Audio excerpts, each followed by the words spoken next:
El teatro llevaba años muriendo en silencio. Era un edificio majestuoso, pero olvidado. Sus alfombras estaban gastadas, las butacas crujían al sentarse y los focos parpadeaban como si también hubieran perdido la fe. Lo único que seguía intacto era el escenario, una caja negra infinita, aún dispuesta a guardar secretos, voces y milagros. Aquel lugar tenía dueño, aunque ya no lo pareciera. Gabriel Salvatierra era el último eslabón de una dinastía de directores teatrales que habían llenado las salas del país durante décadas. Pero él no llenaba nada. Su mirada era gris, su espalda encorvada y su voz, cuando decidía hablar, sonaba como la de alguien que ya se había rendido. La última obra que había intentado montar fue un desastre. Desde entonces se limitaba a deambular por el teatro vacío, como un fantasma con nombre. Hasta que una noche, entre telones rasgados y escaleras polvorientas, apareció un niño. No fue con ruido ni con drama. Nadie lo vio entrar. Simplemente estaba allí. Gabriel lo descubrió por casualidad mientras revisaba la tramoya. Al principio pensó que era una ilusión. Una sombra. Pero al acercarse, distinguió una figura pequeña, encogida junto a una columna de madera. Llevaba una mochila vieja, la ropa sucia, las zapatillas despegadas de la suela. No dijo nada. Solo miraba. El niño no tenía nombre. O, al menos, no lo ofreció. Tampoco huyó. Tampoco habló. Solo observaba. Con una calma aterradora. Como si el teatro fuera su casa desde siempre. Gabriel no lo echó. Por alguna razón que no entendía, no lo hizo. Le dejó un trozo de pan sobre una caja. Agua en una taza de cerámica. Y luego volvió a su oficina, donde fingió seguir trabajando, pero pasó la noche en vela. A la mañana siguiente, el niño seguía allí. Y a la siguiente también. No pedía nada. No tocaba nada. Solo miraba. Y a veces dibujaba en los márgenes de viejos programas de mano que encontraba entre los asientos. Gabriel, sin saber por qué, empezó a dejarle papel limpio. Y lápices. Pasaron los días. Luego semanas. El niño se convirtió en parte del paisaje. No hablaba con nadie, pero estaba presente. Cuando los técnicos venían a hacer mantenimiento, se escondía detrás del telón. Cuando una actriz frustrada llegaba a ensayar monólogos para castings que nunca pasaban, él la observaba desde lo alto de la galería. Y cuando Gabriel, en sus noches de derrota, se sentaba solo en la primera fila con una copa de vino barato, el niño se sentaba unas filas detrás, en silencio. Como si hiciera guardia. Poco a poco, sin que nadie lo pidiera, el teatro empezó a respirar de nuevo. Gabriel, sin darse cuenta, retomó un viejo proyecto. Una obra que había escrito años atrás y que nunca se atrevió a montar, La ausencia invisible. Una historia de heridas que no sangran, de padres que desaparecen y de niños que aprenden a hablar sin palabras. No entendía por qué volvió a esa historia. Hasta que se dio cuenta. El niño lo estaba guiando. No con frases. Con gestos. Una vez encontró en el escenario un dibujo, un hombre en soledad, rodeado de luces apagadas, con una pequeña figura acercándose por detrás. El dibujo era tosco, infantil, pero estaba claro. Era él. Y el niño. En el teatro. Bajo el silencio. Gabriel guardó ese papel en el cajón del escritorio sin cerrarlo. Era su nuevo guión. Volvió a convocar actores. No muchos. Solo los de siempre. Los que no habían logrado triunfar en ningún sitio, pero tampoco se habían rendido. La noticia corrió como fuego lento. Salvatierra volvía. No lo creían. Pero fueron. Empezaron los ensayos. Al principio, nada funcionaba. Los diálogos eran pesados, los personajes no respiraban. Gabriel gritaba, corregía, se desesperaba. Y entonces, un día, durante una pausa, vio al niño moviendo los brazos lentamente, imitando el gesto de uno de los personajes en una escena clave. Repetía el movimiento una y otra vez. Pero no como una mímica. Como si intentara entenderlo. Habitarlo. Gabriel lo observó desde lejos. Esa noche, reescribió la escena. Al día siguiente, funcionó. Así pasó con otra escena. Y otra más. Sin palabras, sin ensayos, sin dirigir ni actuar, el niño estaba dándole forma a la obra. Y sin embargo, Gabriel no sabía nada de él. No sabía de dónde venía. Ni dónde dormía exactamente. Ni qué buscaba. Solo sabía que, cada vez que lo miraba, sentía una mezcla de angustia y ternura que no recordaba haber sentido desde que su hija pequeña, muchos años atrás, desapareció de su vida. Una madrugada, Después de un ensayo, Gabriel se quedó solo en el escenario. La lluvia golpeaba el techo como una orquesta olvidada. El niño bajó de la galería. Sin palabras, se acercó al centro del escenario. Y allí, en medio de la oscuridad, con los focos apagados y el aire húmedo, comenzó a moverse. No era un baile, ni una actuación. Era algo más profundo. Un ritual. Una confesión física. Una historia contada con el cuerpo. Gabriel lo observó, paralizado. Y entonces lo entendió. Ese niño no estaba ahí por azar. Estaba huyendo. De algo. De alguien. Y había encontrado, en ese teatro abandonado, el único lugar donde nadie le pedía explicaciones. A la mañana siguiente, Gabriel tomó una decisión. Iba a averiguar quién era. No por obligación. Por respeto. Porque un niño que cura heridas sin hablar, también merece ser escuchado. Había algo en la forma en que el niño recorría el teatro que desmentía su edad. No tenía más de 9 o 10 años, pero caminaba como si los pasillos le pertenecieran desde siempre. Conocía el ritmo de cada escalón de la galería, la rugosidad exacta de la baranda que conducía al entrepiso, los crujidos de la madera bajo el escenario. No era miedo lo que guiaba sus movimientos, sino una conciencia serena, casi ritual. Cada vez que se detenía, no parecía descansar, sino escuchar. El silencio del teatro era su idioma. Gabriel lo observaba cada día con más atención. Ya no intentaba comprenderlo, sino simplemente presenciarlo. Se había rendido a esa presencia extraña que habitaba los espacios como si en ellos hubiera depositado la última chispa de algo que no quería apagarse. No sabía su nombre, pero lo sentía más próximo que a muchos rostros conocidos durante años. Lo que empezó siendo tolerancia silenciosa se transformó en un pacto sin palabras. El niño estaba allí. Y él también. Lo curioso era cómo esa sola presencia había alterado el pulso interno del teatro. No lo notaban los demás, pero Gabriel sí. Las luces, antes inestables, ahora encendían con puntualidad. La acústica del escenario, que arrastraba un eco molesto desde hacía meses, había mejorado sin explicación. Incluso las cortinas principales, que se resistían a cerrarse por completo, se deslizaban ahora como si supieran cuándo y por qué debía concluir una escena. Gabriel comenzó a dormir en el teatro. Al principio por necesidad, luego por decisión. Su casa, demasiado grande y demasiado vacía, le pesaba como un recuerdo que no sabía interpretar. En cambio, el camarín del fondo, con su sofá raído, la lámpara antigua y el olor persistente a maquillaje viejo, se le hizo hogar. En las madrugadas, se despertaba a veces con la sensación de que alguien había estado allí, viéndolo dormir. No lo temía. Era una compañía suave, sin amenaza. El niño nunca lo miraba a los ojos directamente. Pero le dejaba rastros. Un dibujo en la butaca 17. Un trozo de papel doblado con frases sueltas. Una hoja arrancada de un libreto donde había rodeado palabras sueltas: huida, silencio, esconder, perdón. No eran mensajes, eran pistas. Y Gabriel las recibía como si fueran líneas de un texto que él aún no sabía que estaba representando. Una tarde, mientras buscaba unos planos antiguos del escenario, Gabriel encontró una caja que no recordaba haber visto antes. Dentro había programas de mano de obras representadas por su padre, recortes de periódico, fotografías antiguas en blanco y negro. Y allí, en el fondo, doblada con extremo cuidado, una carta que él mismo había escrito a los 16 años, dirigida a su hija, recién nacida. Nunca la había enviado. La había guardado con la promesa de entregarla cuando ella tuviera edad para entenderla. No recordaba haberla dejado allí. El sobre estaba intacto, pero una esquina tenía una pequeña marca de lápiz. Una señal. La carta hablaba de amor. De miedo. De abandono. Gabriel sintió un escalofrío. Porque ahora, leyendo esas líneas que había escrito con manos temblorosas en una juventud ya lejana, entendía algo nuevo. Él también había huido. No físicamente, sino emocionalmente. Desde que su mujer murió y su hija fue enviada con parientes lejanos por recomendación médica, Gabriel había elegido alejarse. Dijo que era para protegerla. En realidad, fue para protegerse de la culpa. Ahora el niño estaba ahí. Silencioso. Firme. Viendo ensayos. Dejando pistas. Tocando fibras. Fue entonces cuando Gabriel decidió investigar. No por curiosidad, sino por necesidad. Comenzó por las preguntas más sencillas. ¿Había algún reporte reciente de un niño desaparecido?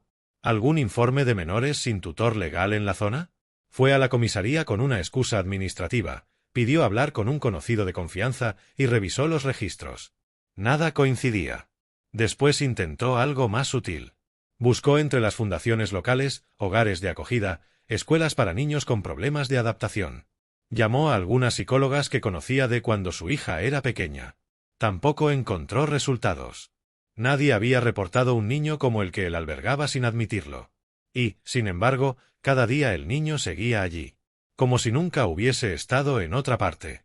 Una madrugada, Gabriel subió al entrepiso y encontró sobre una caja de utilería un cuaderno escolar. No era viejo. Tenía dibujos, palabras sueltas y fechas. Muchas fechas.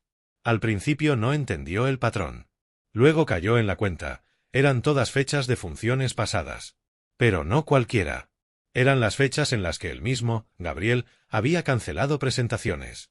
Obras que no llegaron a estrenarse. Proyectos abandonados.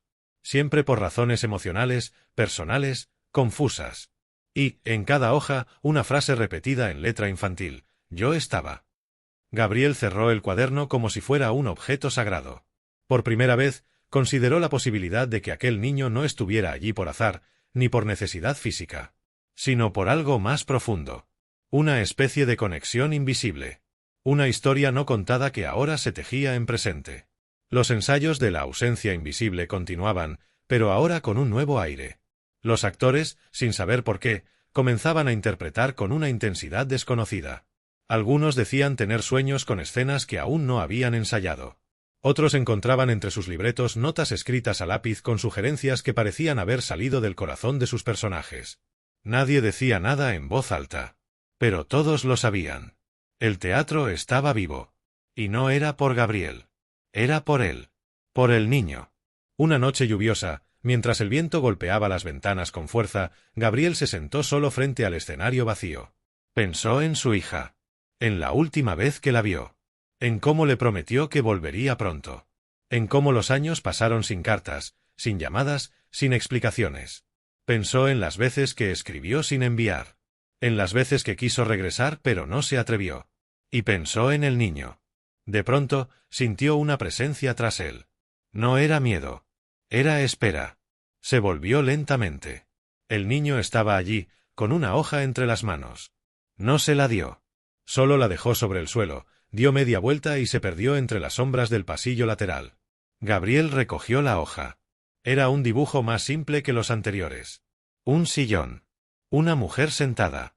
Y un niño, de pie, frente a ella. El rostro de la mujer tenía lágrimas. Pero sonreía.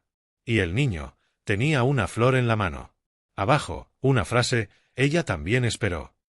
Esa noche, Gabriel no pudo dormir. Al día siguiente, se ausentó del ensayo.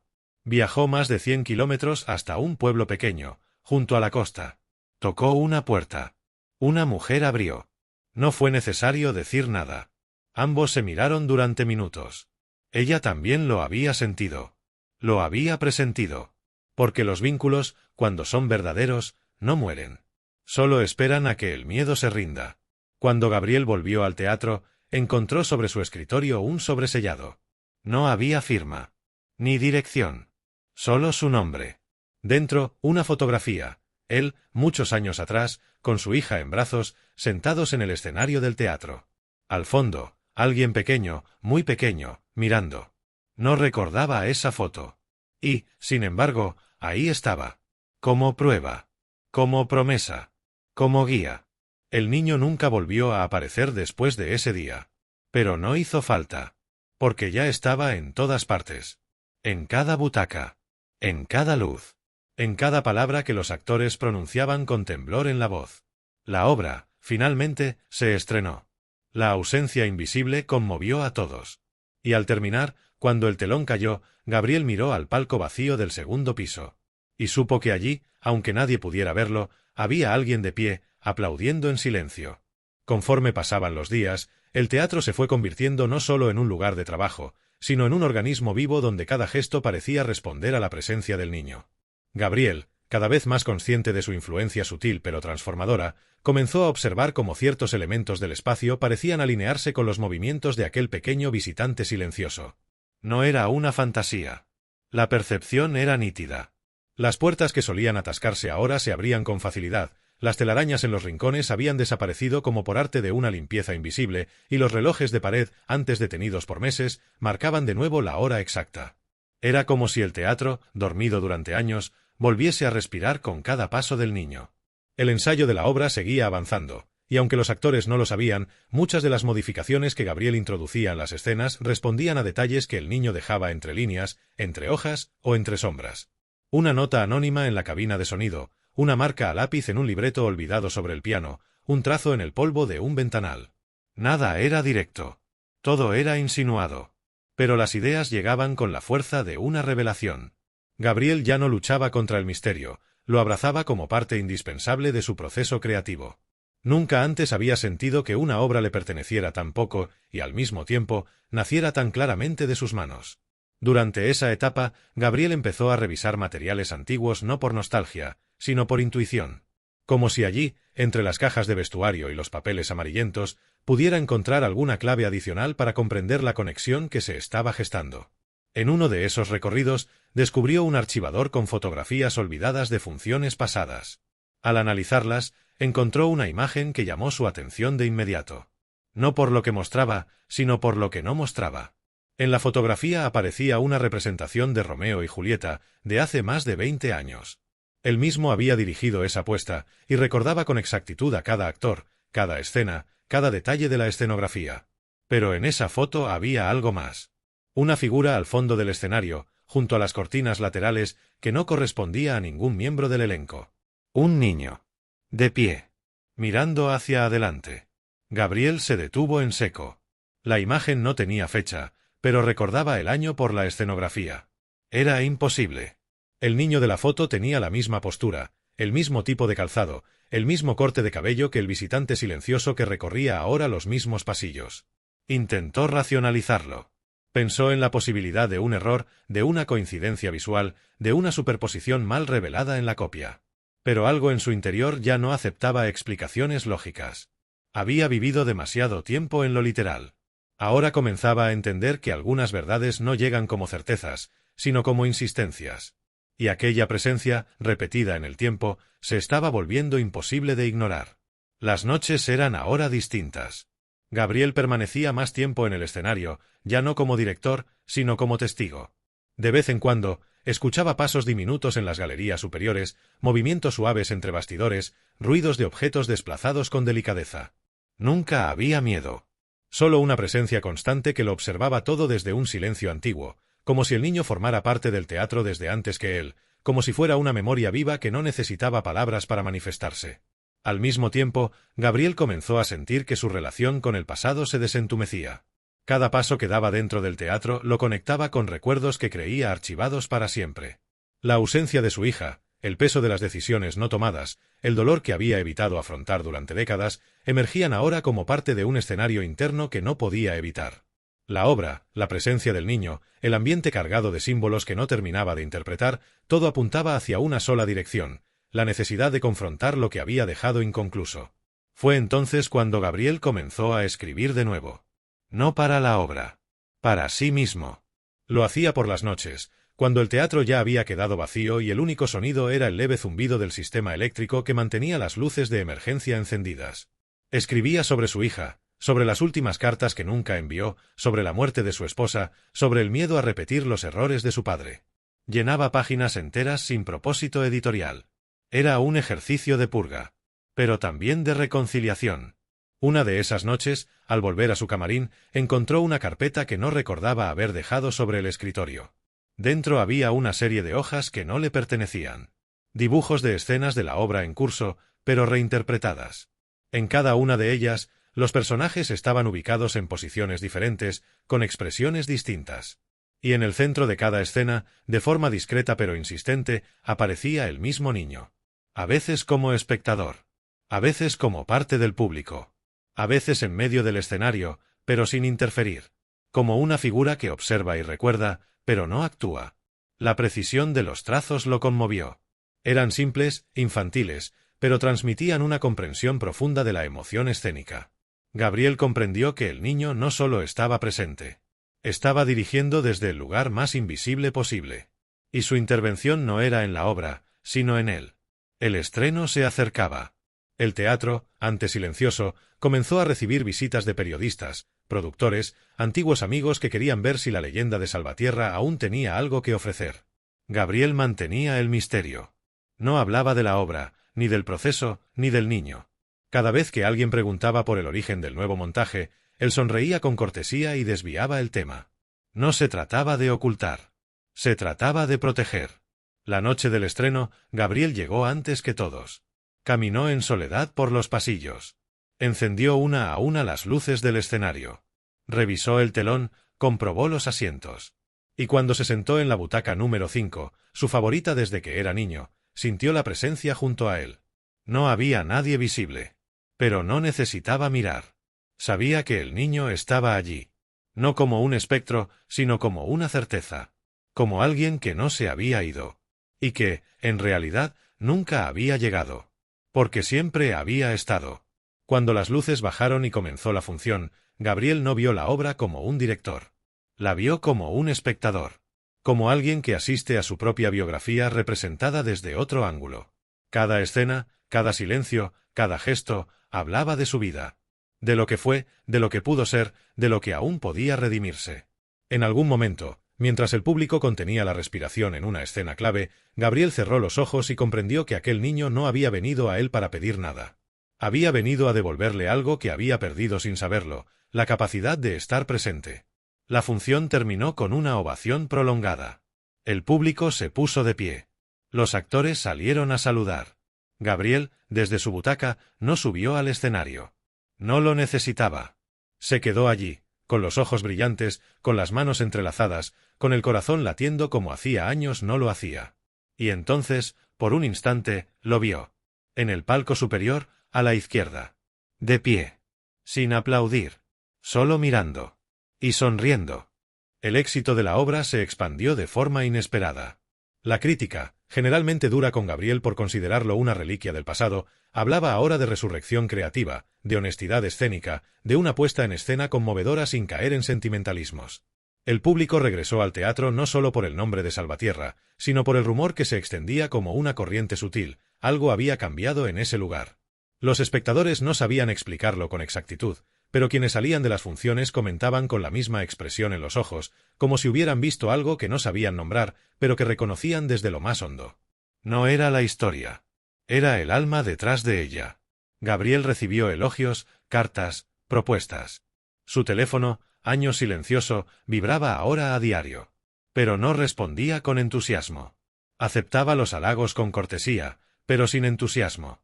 La obra no le pertenecía por completo, y lo sabía.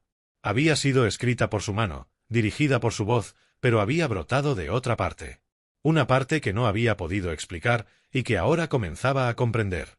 El niño no volvió a aparecer durante los días posteriores al estreno.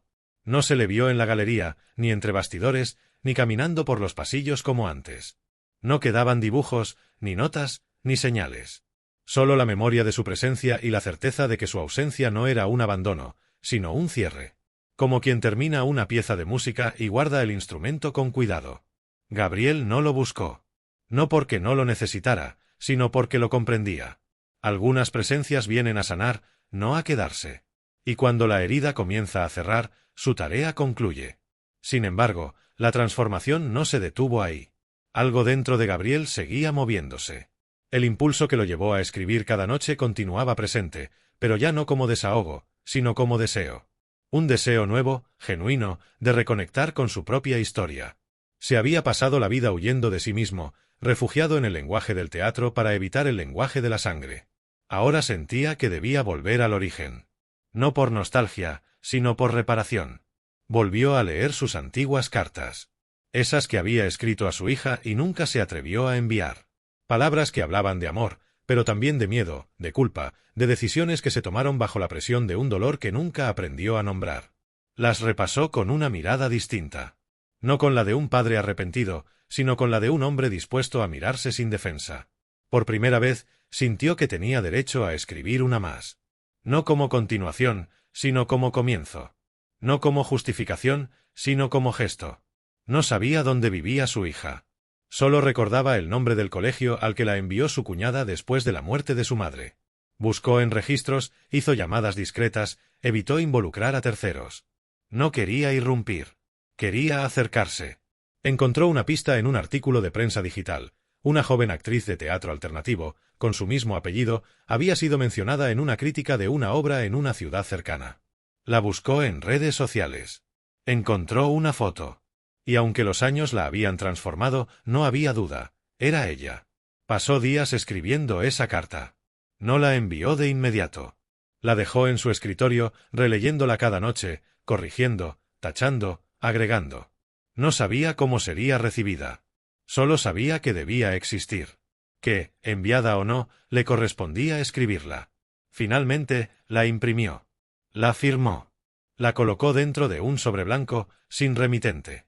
La envió al teatro donde ella trabajaba como asistente de dirección.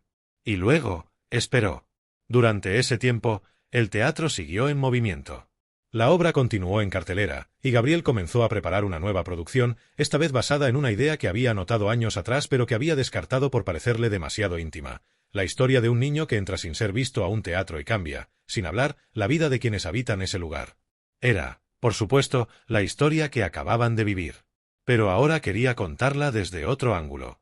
No como un homenaje, sino como un testimonio. La respuesta a la carta llegó un mes después. No en forma de llamada, ni de correo, ni de visita. Fue una entrada reservada en la lista de invitados para una función especial. Gabriel la encontró en su escritorio una tarde, colocada con delicadeza sobre su libreta de apuntes. Nadie sabía quién la había dejado allí. El nombre estaba escrito a mano, Elena Salvatierra. La función fue distinta. Gabriel no supo dónde se sentó ella. No la reconoció entre el público. No la buscó. Solo se concentró en la obra. Al finalizar, salió por la puerta lateral y se sentó en la escalera de emergencia, bajo el cielo nocturno. Y allí, sin aviso, escuchó pasos. No se giró. Solo esperó. Se sentó alguien a su lado. No hubo palabras. Solo la certeza de que el pasado no se borra, pero puede transformarse. Después de esa noche, Elena comenzó a aparecer en los ensayos. No con un papel definido, sino como observadora. A veces sugería una corrección, otras hacía un comentario técnico. Los actores la acogieron con naturalidad. Gabriel no la dirigía. Solo la acompañaba. Se fue quedando. Se fue integrando. Y el teatro, otra vez, respiró distinto. Gabriel comprendió entonces que la historia no era sobre el niño. Era sobre lo que el niño había despertado. Había venido a abrir una puerta sellada desde hace años. Había venido a tender un puente. Había venido a recordar que incluso las ausencias tienen forma, y que cuando se las nombra, dejan de ser heridas para convertirse en parte del camino. El niño no tenía nombre, porque nunca lo necesitó. Era todos los que fueron olvidados. Todos los que esperan detrás del telón. Todos los que entran en silencio y solo se marchan cuando han hecho lo necesario. Gabriel siguió dirigiendo. Elena, con el tiempo, tomó el mando de algunas puestas. La distancia entre ellos se volvió compañía. No se hablaba del pasado, pero se compartía el presente. Y eso, al fin, era suficiente. En una función especial, años después, Elena estrenó una obra escrita por ella. En los agradecimientos del programa de mano incluyó una sola línea, sin firma, sin explicación. A quien me enseñó a mirar en el silencio. Gabriel guardó ese programa en el mismo cajón donde aún conservaba los dibujos. Y cada noche, al cerrar el teatro, antes de apagar la última luz, pasaba por el escenario, tocaba el suelo con la palma abierta y agradecía. No al niño. A la oportunidad. A la presencia. A la historia que, sin decir una palabra, cambió la suya para siempre.